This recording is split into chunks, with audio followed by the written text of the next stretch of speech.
नमस्कार मंडळी, आज आपण व्हिडिओमध्ये हाय प्रोटीन, चविष्ट आणि तेवढाच पौष्टिक असा डोसा बनवणार आहोत। इडली म्हणा किंवा डोसा म्हणा, मुलांच्या अगदी आवडीचा प्रकार असतो आणि या डोशासोबत खाण्यासाठी आपण भाजलेले शेंगदाणा आणि ओल्या खोबऱ्याची चटणी बनवणार आहोत। मंडळी, डोसा म्हटलं की आपण नेहमी डाळ आणि तांदळापासून बनवतो, पण मुलांनाच काय आपल्याला सुद्धा नेहमी तेच खाऊन कंटाळा आलेला असतो। त्यामुळे नेहमीपेक्षा थोडासा वेगळा आणि त्यापेक्षा पौष्टिक असा आपण हा चण्याचा डोसा बनवलेला आहे। हा काळ्या चण्याचा डोसा बनवण्यासाठी पीठ आंबवत ठेवायची गरज नाही किंवा जास्त वेळ भिजवण्याची सुद्धा गरज नाही। सकाळच्या घाईमध्ये तुम्ही अगदी झटपट हा डोसा बनवू शकता। लहान मुलंच काय, मोठी माणसं सुद्धा अगदी आवडीने खातील एवढा चवीला छान होतो हा। व्हिडिओ असाच शेवटपर्यंत बघत राहा आणि आवडला तर लाईक आणि चॅनलला सबस्क्राईब तेवढं नक्की करा। काळ्या चण्याचा डोसा बनवण्यासाठी इथे मी 1 वाटी हरभरे घेऊन 5 ते 6 तास भिजवलेले होते। हे हरभरे त्यानंतर पाण्यातून काढून घेतले आणि एका कॉटनच्या रुमालामध्ये बांधून ठेवले। साधारणतः 12 ते 14 तासांनंतर या हरभऱ्याला छान असे मोड आलेले आहेत। तुम्ही हवं तर फक्त भिजवलेले हरभरे घेतलेत तरी सुद्धा चालेल, त्याचे सुद्धा डोसे खूप छान होतात। आता हे हरभरे आपल्याला बारीक करून घ्यायचे आहेत। त्यासाठी हे हरभरे मिक्सरचं जे मोठं भांडं असतं ज्यामध्ये आपण मिल्कशेक किंवा ज्यूस बनवतो त्यामध्ये काढून घेतले। 3 ते 4 हिरव्या मिरचीचे तुकडे घेतले। त्यानंतर यामध्ये 4 ते 5 लसणाच्या पाकळ्या घालायच्या, 1 इंच आल्याचे तुकडे घालायचे आणि भरपूर अशी स्वच्छ धुतलेली कोथिंबीर घालायची। 10 ते 12 कढीपत्त्याची पानं घालायची। त्यानंतर 2 वाटी रवा घालायचा। इथे कोणताही रवा वापरला, बारीक किंवा मोठा तरी चालू शकतो, कारण आपण मिक्सरमध्ये बारीकच करून घेणार आहोत। चवीनुसार मीठ घालायचं, अर्धा ग्लास पाणी घालायचं आणि हे सगळं मिक्सरमधून चांगलं असं बारीक वाटून घ्यायचं आहे। मिक्सरमध्ये वाटताना मी 2 चमचे दही सुद्धा घातलं होतं, तो व्हिडिओ माझ्याकडून चुकून स्किप झाला। तुम्ही सुद्धा एकदम ताजं असलेलं दही घाला किंवा दही जर नसेल तर त्याऐवजी अर्धा लिंबाचा रस घातलात तरी सुद्धा चालेल। हे चांगलं असं मिश्रण मिक्सरमधून बारीक करून घेतलं। आता एका बाउलमध्ये किंवा पातेल्यामध्ये काढून घ्यायचं। तेच मिक्सरचं भांडं थोडंसं विसळून यामध्ये पाणी घातलेलं आहे, व्यवस्थित असं मिक्स करून घ्यायचं। बऱ्यापैकी हे मिश्रण दाटसर वाटत आहे। आता यामध्ये रवा आहे त्यामुळे साधारणतः 10 ते 15 मिनिट भिजण्यासाठी हे असंच ठेवून द्यायचं। रवा आपला भिजतोय तोपर्यंत आपण इथे खोबऱ्याची आणि शेंगदाण्याची चटणी बनवून घेऊयात। साधारणतः पाव कप ओलं खोबरं उभे काप देऊन घेतलेलं आहे। त्यामध्ये 2 ते 3 लसणाच्या पाकळ्या, अर्धा इंच आलं आणि एका मिरचीचे तुकडे घातलेले आहेत।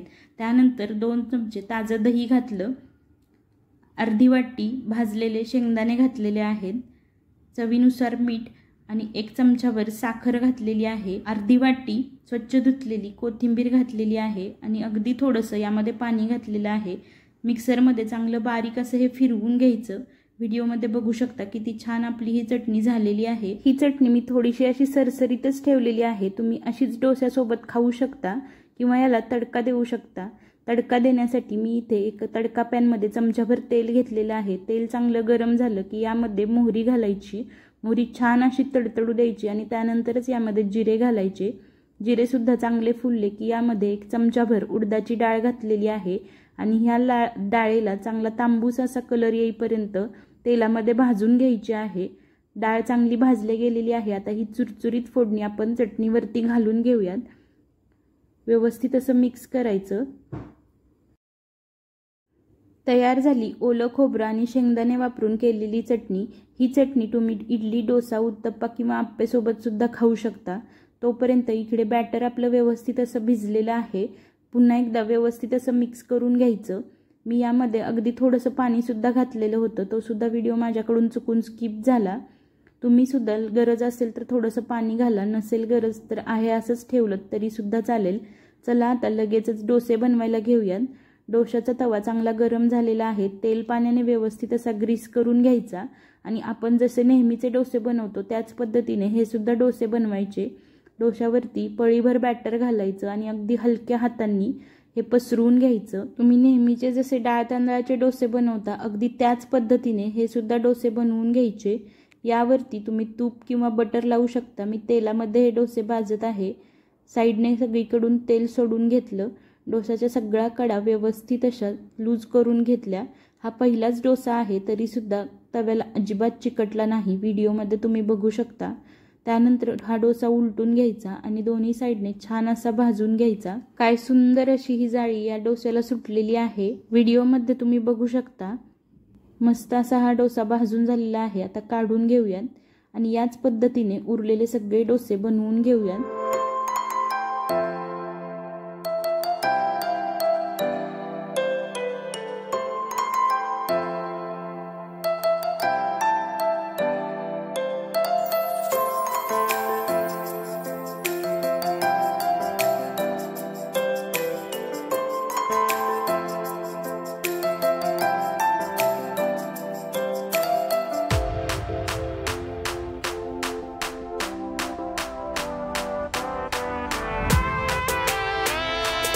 अशा प्रकारे मोड आलेल्या काळ्या चण्यापासून आपण एकदम पौष्टिक हाय प्रोटीन असे डोसे बनवले। सोबतच खाण्यासाठी खोबऱ्याची आणि शेंगदाण्याची चटणी सुद्धा बनवलेली आहे। हे डोसे जेवढे छान दिसत आहेत तेवढेच पौष्टिक आहेत, चवीला सुद्धा चांगले झालेले आहेत। माझ्या मुलाला मी डब्याला दिले होते, त्याने सगळा डब्बा संपवून घरी आलेला होता आणि माझ्या नवरोबाला सुद्धा हे खूप आवडले। सांगितले आहे की आठवड्यातून कमीत कमी 2 ते 3 वेळा हे अशा प्रकारचे डोसे नाश्त्याला सुद्धा बनवत जा। तुम्ही सुद्धा नक्की बनवून बघा, तुमच्या मुलांना आणि घरी सुद्धा सगळ्यांना खूप आवडतील। व्हिडिओ कसा वाटला हे मला कमेंट करून नक्की सांगा। आवडला असेल तर लाईक आणि चॅनलला सबस्क्राईब तेवढं नक्की करा आणि ही रेसिपी तुमच्या मित्रमैत्रिणी आणि फॅमिली सोबत सुद्धा शेअर करा। चला मग पुन्हा भेटूयात अशाच एखाद्या नवीन व्हिडिओमध्ये, तोपर्यंत धन्यवाद।